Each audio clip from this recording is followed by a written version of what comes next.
अस्सलाम वालेकुम दोस्तों मैं सारे ऐसे ठीक पाँच दोस्तों अगर चैनल पे नो सो चैनल सब्सक्राइब ताकि तम से मैं ब्रोह कुन नई वीडियोस। चलो दोस्तों करो अजिक वीडियो स्टार्ट।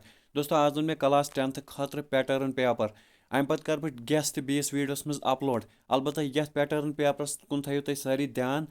अत मज कर बह क्वेश्चन सॉल्व तमन मुतलिक दिन बह थोड़ा हिंट ते। Question number 1 to 18 very short answer type questions of 1 mark each। प्रैथ का क्वेश्चन अक मार्कस 1 to 18 ताम। Question number 1 the radius of curvature of A spherical mirror is 20 centimetre what is it's focal length. दोस्तों तुम सारे आसो पत जन focal length सह बराबर r/2 यानी radius of curvature divide by 2। Radius of curvature ये दिख 20 सेंटीमीटर गो लिखो 20 सेंटीमीटर लिखो रेडियस ऑफ कर्वेचर बी दिमो डिवाइड 2 तत final answer 10 centimetre. Electrical resistivity कमन चीजन पे डिपेंड कर यह तुम सारे पता यह वन जरूरत कह। The device used to measure electric current is called so device use electric current measure करनस मज जरूरत लगान तथ वन एमीटर। तम पत question number 6 a solution turn red litmus blue its pH is likely to be। Number 7 in order to balance the following chemical equation the value of coefficients x and y respectively are। ये reaction दिख अत मे कर ये reactants तीत ग product ते बराबर in equal कर तम सम बैलेंस यह क्वेश्चन कर। Question number 8 a student performs an experiment to form aluminum chloride from aluminum and chlorine which of the following option gives the chemical equation of the reaction।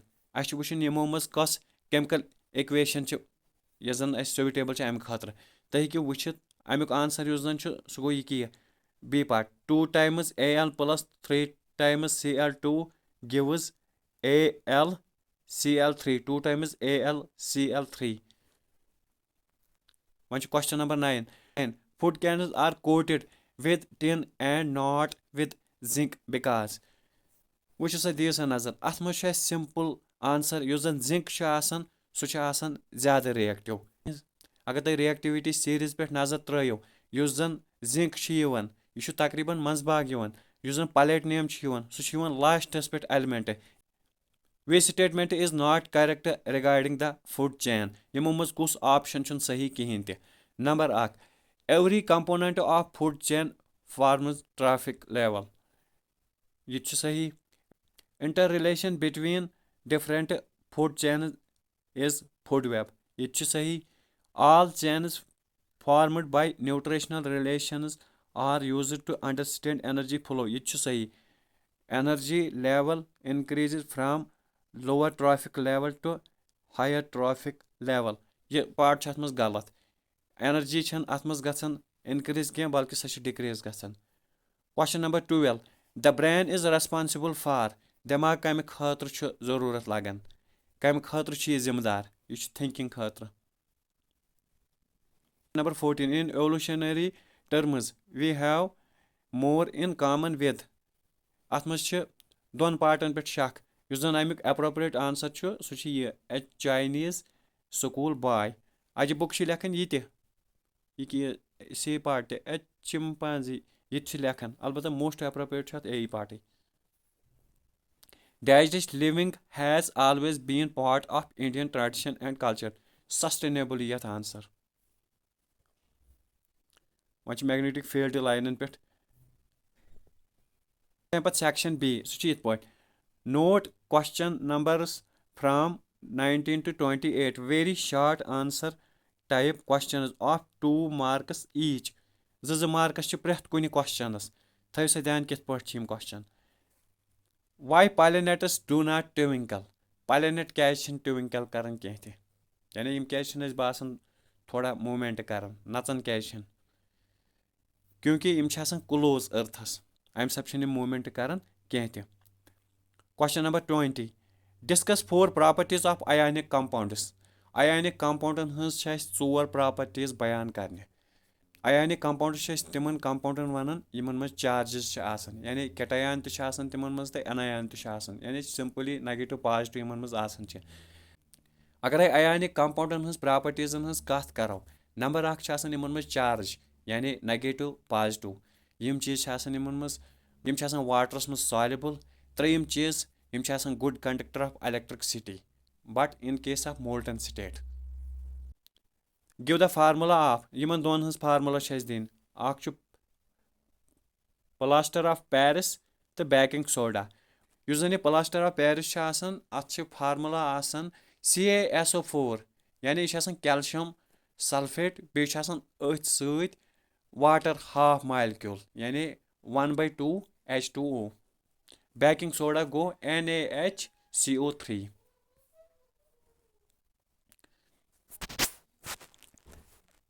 Question number 26 Why is DNA copying an essential part of the process of reproduction यानी yes जन DNA copying यह क्या अख जरूरी हिस्सा reproduction क्योंकि yes जन DNA अथ मज सोरे genetic material अम सत युस जन genetic material सह गसान parents to their offsprings go reproduction मज अख जरूरी हिस्सा यस जन DNA copying अम पत question number 27 How do Mendel experiments show that traits may be dominant or recessive? Yus zan Mendel's experiment Mendel'n kith point dut haith dominant छा किन recessive छ त सारनिन आसु पत यु जन Mendel ओस तम निये तिम पी प्लांट तिमनि पेट करन एक्सपेरिमेंट तस द्राय तमिस तिम रेशो अख द्रायोस 1:1 यु द्रायो अकिस मज तमिस पी द्रायो तमिस ब्याक अकोस लॉ ऑफ इंडिपेंडेंट असॉर्टमेंट तस मज द्रायो तमिस 9:3:3:1 यह द्रायो तमिस तथस यह सुई क्वेश्चन सोन बॉडी कित पॉइंट रेस्पॉन्ड कर यम साथ एड्रेनलिन गसन सेक्रेट त सारवे आसु वुचमुत यदि कंसे इंसानस छना कह खौफनाक चीज बोट पेवन मिसाल कंस पेवन हापुत पेवन या कह वल्ट जानवर बुथ पेवन तमिस तम साथ दौड़ हो वथन सह सुई रीजन आसन यानी कि एड्रेनलिन ग्लैंड तम साथ एक्टिवेट गछन चलो दोस्तों पाको सेक्शन सी पे अथस क्या वुचो Note question number 29 to 37 short answer type questions of 3 marks each yes मज 3 marks प्रथ कुन questions question number 29 write sign conventions for spherical mirrors यम जन तिहिंद sign convention लेखन मिसाल के तौर पर तह वुचमुत पोल पे distance measure कर यम 4-5 sign conventions यम लेखन अथस Question number 30 explain myopia with its occurrence and correction अस वुचन myopia कित पॉइंट गछन बे लेखुन myopia गो क्या तो यह कित पॉइंट हेकोन ठीक करित यानी अत क्या इलाज ब्याक नाव myopia वनान near sightedness ते अम पत ब्याक आर ओमुत explain hypermetropia with occurrence and correction अस hypermetropia explain करन बे लेखुन occurrence तो बे correction यानी hypermetropia गो क्या दोयम चीज कित पॉइंट गछन त्रेयम चीज कित पॉइंट करहन ठीक यम 3 चीज अत मज लेखन अत ब्याक नाव वनान लॉन्ग साइटेडनेस ते question number 31 what are electric field lines और ब्याक क्वेश्चन ओमुत state Fleming's left hand rule with the help of diagram left hand rule Fleming's left hand rule ओमुत यम 2 क्वेश्चन अ गो फ्लेमिंग्स राइट हैंड रूल ब्या गो लेफ्ट हैंड रूल यमो त्रोमुत लेफ्ट हैंड रूल कुन साथ हेकन राइट हैंड रूल दित ये बे question ओमुत distinguish between saturated and unsaturated hydrocarbons तह सारन आसो पत यम साथ हाइड्रोकार्बन्स स्टार्ट करान गोडनेथ लेखन हाइड्रोकार्बन्स क्या गई यम तमक टाइप जमित यानी सैचुरेटेड हाइड्रोकार्बन्स ब्या अनसैचुरेटेड हाइड्रोकार्बन्स सैचुरेटेड हाइड्रोकार्बन्स तिमन वनान यमन मज सिंगल बॉन्ड खाली आसान अनसैचुरेटेड हाइड्रोकार्बन्स तिमन वनान यमन मज डबल बॉन्ड या ट्रिपल बॉन्ड तह सारन आसो पत ये कुन जगह पे मेटल थावन यम साथ तथ आब गि या कुन किस्म स्रह गि या हवा गि तह सारन पत तथ खाई लगान यह सुई करोजन ऑफ मेटल सुई तो यह कित बचावन तह सारन आसो पत यम साथ कुन चीज़ खाई खसान तथ लागान पेंट कर बह वन वारिया मगर क्योंकि बह हेक ये यूत एक्सप्लेन कर मे गि वीडियो बोड़ डिफाइन द फॉलोइंग टर्म्स नम टर्म्स डिफाइन कर मिनरल क्या गो ओवर क्या गो तो गाज क्या गो अड़ पढ़ान गाज अड़ पढ़ान गैंग पन मर्जी क्या पढ़ोस गोडनेथ अगर कत करो मिनरल नेचुरली पत तम पत ओवर सह चीज़ यथ जन कमर्शली करान इस्तेमाल यानी कि मार्केटस मज सोजान तो पोस कमावन तम पत गाज यम सात कुन किस्म کانٛہہ تہِ چیٖز چھِ زٔمیٖن منٛز کھالان تَتھ یۄس زَن سۄ اِمپیورٹی سۭتۍ چھِ آسان تٔتھۍ چھِ وَنان أسۍ گاش یا گینٛگ پٔٹۍتھوس یہِ تۄہہِ خۄش گژھِوٕ. Question number 34 discuss in brief مۄختصرس منٛز چھُ اَسہِ لیکھُن ڈسپلیسمنٹ رِیکشن کیٛاہ گوٚو ڈبل ڈسپلیسمنٹ رِیکشن کیٛاہ گوٚو. ڈسپلیسمنٹ رِیکشن چھِ تَتھ وَنان ییٚمہِ ساتہٕ اکھ ایلیمنٹ بیٚیِس ایلیمنٹس چھُ نِوان رِپلیس کٔرِتھ تہٕ بناوان اکھ کمپاوُنڈ. ڈبل ڈسپلیسمنٹ رِیکشن چھِ سۄ رِیکشن یتھ منٛز اورٕ یورٕ ٹرانسفر چھِ گژھان چارجز. اَمہِ پتہٕ چھُ بیاکھ question balance the following reaction. Balance چھِ رِیکشن کَرٕنۍ یعنی کہِ اِکول گژھِ یُن ییٖتیاہ رِیکٹنٹ آسن تیٖتیاہ گژھن پروڈکٹ تہِ یِنۍ. اگر اکہِ طرفہٕ آسن سپوز 2 ہایڈروجن بیٚیہِ طرفہٕ تہِ گژھن 2 ہایڈروجن آسٕنۍ. اگر اکہِ طرفہٕ آسن ہایڈروجن 10 بیٚیہِ طرفہٕ تہِ گژھن 10 ہایڈروجن برابر یِنۍ. تمہِ طٔریٖقہٕ چھِ بیلنس کرٕنۍ یعنی اِکول گژھن رِیکٹنٹ آسن پروڈکٹ تہِ گژھن اِکول آسٕنۍ. تتھ چیٖزس چھِ أسۍ وَنان بیلنسنگ کرٕنۍ. Question number 35 What are the difference between the transport of materials in xylem and phloem? تۄہہِ ساروٕے آسوٕ پوٚرمُت ٹرانسپوٹیشن ان پلانٹس. یہِ چھُ تمی منٛز آمُت کوسچن. تتھس ہیٚکِو تُہۍ وٕچھِتھ. اتھ چھُ آمُت بیاکھ سۭتۍ ڈفرنشیٹ بٹویٖن آٹوٹرافک اینڈ ہیٹروٹرافک نیوٹریشن. آٹوٹرافک تہٕ ہیٹروٹرافک نیوٹریشنس منٛز کیٛاہ فرق چھِ. اگر أسۍ نیوٹریشنٕچ کتھ کرو نیوٹریشن کیٛاہ گوٚو تۄہہِ سارنٕے چھو پتہٕے نیوٹریشن چھُ خوراک. یہِ خوراک کٔژِ قٕسمُک چھُ آسان یعنی اکھ گوٚو آٹوٹرافک بیاکھ گوٚو ہیٹروٹرافک. آٹوٹرافکس منٛز چھِ یِوان اَسہِ سٲری گریٖن پلانٹس.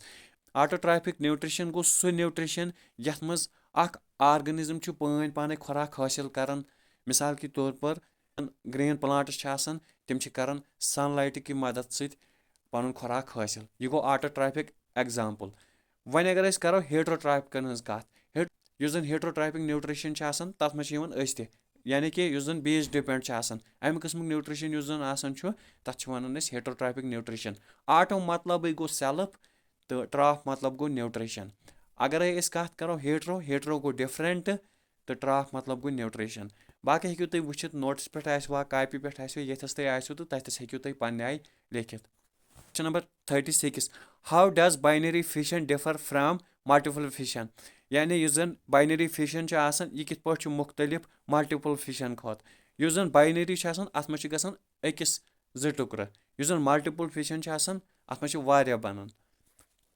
تمہِ پتہٕ چھُ بیاکھ اتھ سۭتۍ آمُت Why is vegetative propagation practiced for growing some type of plants? vegetative propagation کیازِ چھِ أسۍ استعمال کران مطلب مُختٔلِف قٕسمٕکۍ پلانٹ بڑاونہٕ خٲطرٕ. سمپلی یہِ چھُ سستہٕ گژھان. تۄہہِ ساروٕے آسِوٕ وٕچھمُت کُنہِ تہِ ساتہٕ چھِ أسۍ انان لۄکٹٕے مۄکٹٕے اکھ کٔجہِ ہڑا تُلِتھ تہٕ دِوان کُلِس منٛز تتھٮ۪س چھُ گژھان اکھ نوٚو پلانٹ تیار. گوٚو سستہٕ یعنی اگر أسۍ ہُتھ پٲٹھۍ کُل انو خبر کۭتِس اکھ پیوند چھُ بناوان تتھ کُلِس کٔژن تام ؤرین منٛزٕے. گوٚو یہِ چھُ سستہٕ. Question number 37 What will happen if we kill all the organism in one traffic level? اگر أسۍ أکِس ٹریفک لیولہِ منٛز ژھٕنو سٲری آرگنزم ختم کٔرِتھ تمیُک نٔتیٖجہٕ کیٛاہ نیرِ. کیونکہِ یۄس زن فوڈ چین آسہِ ایٖکو سسٹمس منٛز سۄ گژھِ سٲرٕے امبیلنس. اگر أسۍ سپوز سمپل ایگزامپل اگر أسۍ وُنۍ ژھٕنو کُنہِ جایہِ گاسہٕ سورُے ہٹٲیِتھ تمیُک نٔتیٖجہٕ کیٛاہ نیرِ. یِم تہِ اتھ پٮ۪ٹھ ٲسن جانور تِم مرن. مطلب گُپن چھِ گاسہٕ کھٮ۪وان تِمن ییٚلہِ نہٕ کُنہِ گاسے بنہِ تِم مرن نہ.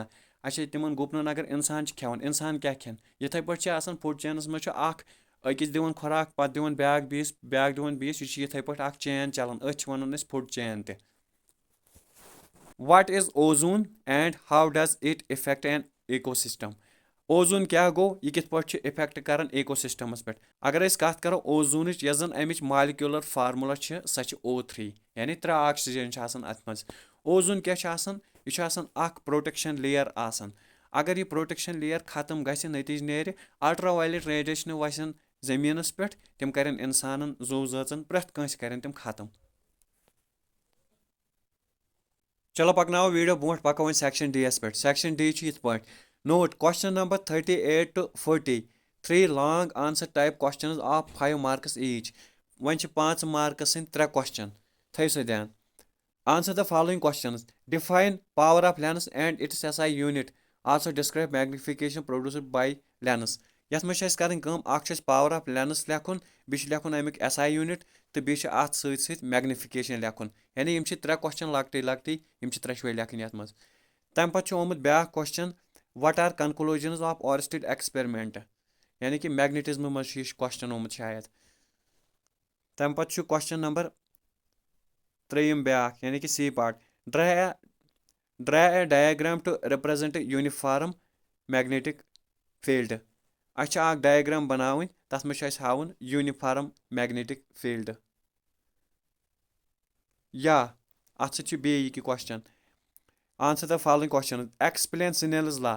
एक्सप्लेन स्नेल्स लॉ तह सारे आसो पता यह क्वेश्चन आमुत लाइट मज यानी कि लॉज ऑफ रिफ्लेक्शन उस जन यह सुई आमुत। अथ सत ब्या क्वेश्चन यानी कि B part what is the advantage of third wire of earth connection in domestic circuit. तह सारे आसो पता गरन मज क्या अर्थ सिस्टम इस्तेमाल कर। अर्थ सिस्टम अम सब कर इस्तेमाल क्योंकि करंट लग कह यानी कि इलेक्ट्रिक शाको नश बचान। यह simple question. What is an esterification reaction? Describe an activity to show esterification. Esterification मतलब क्या गो? Esterification reaction गसन तम साथ यम साथ अल्कोहलन से ट्रीट कर कार्बोक्सिलिक एसिड तम दिवन एस्टर्स अम किस्म रिएक्शन यस जन बनन सह दिवन एस्टरिफिकेशन रिएक्शन बन। वन अथ सत बे आर नम part answer the following questions what is allotropy give name of allotropy of carbon. Allotropy क्या गो? एलोट्रॉपी वन तथ यम साथ एलिमेंट कर जो या दो खुद अलाव फार्म एग्जिस्ट तथ वन एलोट्रॉपी। मिसाल के तौर पर कार्बन कर जो फार्म एग्जिस्ट ग्रेफाइट तो डायमंड। अम पे अथ सती ब्या पार्ट यानी कि B part draw electron dot structure for ethanoic acid. Ethanoic acid बनाउन डॉट स्ट्रक्चर। वन ये बे क्या question how and where does fat digest. तह सारे आसो पता उस जन फैट डाइजेस्ट गसन स्मॉल इंटेस्टाइन मज। अम पे part number B why pituitary gland is called master gland. Pituitary glands क्या वन मास्टर ग्लैंड अत वन अम सब मास्टर ग्लैंड क्योंकि अहंदिस कंट्रोलस मज आसान। C part give an example of a plant hormone that promote growth. अख एग्जाम्पल दियो प्लांट हार्मोन युस जन ग्रोथ खतर। What is photosynthesis and write its reaction. Photosynthesis क्या गो तो बे अमिच रिएक्शन लेखन। सिंपली फोटो मतलब गो लाइट यानी कि लाइट सत रिलेट। तह सारे आसो पता फोटोसिंथेसिस मज लाइट हंद मदद सत खुराक हासिल। Which hormone regulates blood sugar level in humans यानी कि इंसान मज कुछ चीज ब्लड शुगर लेवल रुकावन। अख हार्मोन अम खतर जिम्मेवार यथ जन वन इंसुलिन। दोस्तों वो तुम सारे वीडियो उम्मीद तुम सारे वीडियो पसंद आमुत। वीडियो कर ज्यादा से ज्यादा शेयर बे कर अत चैनल सब्सक्राइब। चलो दोस्तों बिहु रबस हवाल।